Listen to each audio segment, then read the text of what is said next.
Evan Lane was arrested at the exact moment the town stopped calling Marissa missing. Police pulled up to his house with a warrant, and the first thing Evan did wasn't panic. He tried to control the story. He smiled, stepped onto the porch, and said, "Detective, I told you I'd cooperate." But the detective didn't smile back.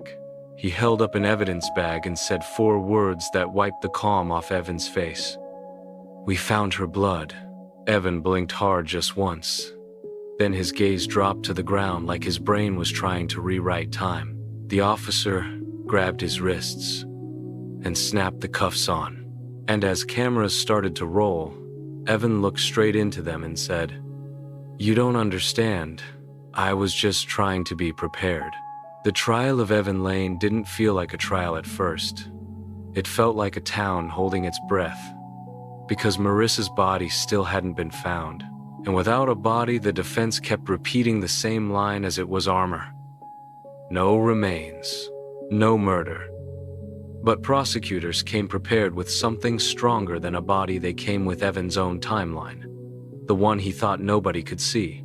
They showed the jury the funeral home reservation made days after Marissa vanished, the flower orders, the service templates, the search history that screamed intent, and then they played the doorbell footage of the hooded figure, moving a blanket-wrapped shape into Marissa's trunk before her car was dumped behind the grocery store like a planted clue. Evan's lawyers argued it could have been anyone, but the prosecution brought in cell tower records, placing Evan's phone near the grocery store at 8:39 a.m., exactly when Marissa's phone stopped moving. And they presented the garage forensics. The cleaned concrete had microscopic blood traces that matched Marissa's DNA. The courtroom went silent when Marissa's sister testified, voice shaking but steady, saying Marissa had told her weeks before she vanished, "Evan is acting like he's writing my ending." Evan watched without emotion, not even blinking, like someone listening to an episode of his own life. Then the prosecutor delivered the detail that broke the room. The funeral date Evan selected wasn't sentimental. It aligned with policy terms, claim timing, and the presumed death process in a way that showed planning, not grief. When Evan finally took the stand, he tried to charm the jury with softness and sadness, saying he only planned a funeral because he had hope but feared reality. But the prosecutor asked one last question. "Mr. Lane, what day did you first contact the florist about funeral arrangements?" Evan answered, and the prosecutor held up the email timestamp 2 days before Marissa vanished.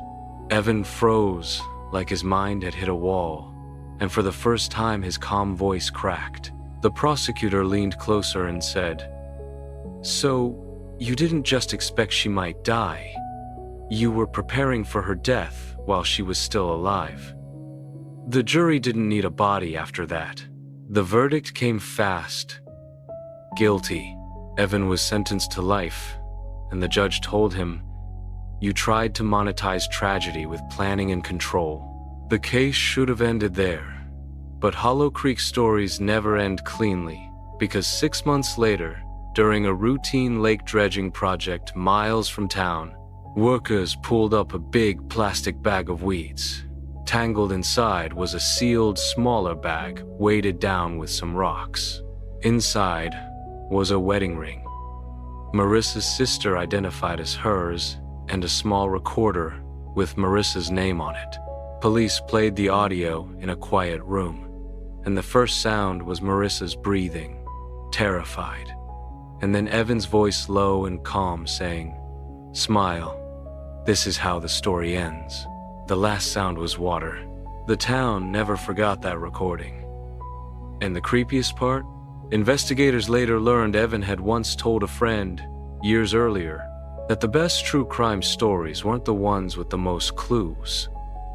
They were the ones where someone knew the ending before anyone else. Because if Evan planned her funeral before she was found, then maybe he didn't just know she would die. Maybe he knew exactly where she'd disappear forever. This has been. He scheduled her funeral before she was found. Subscribe for more stories like this.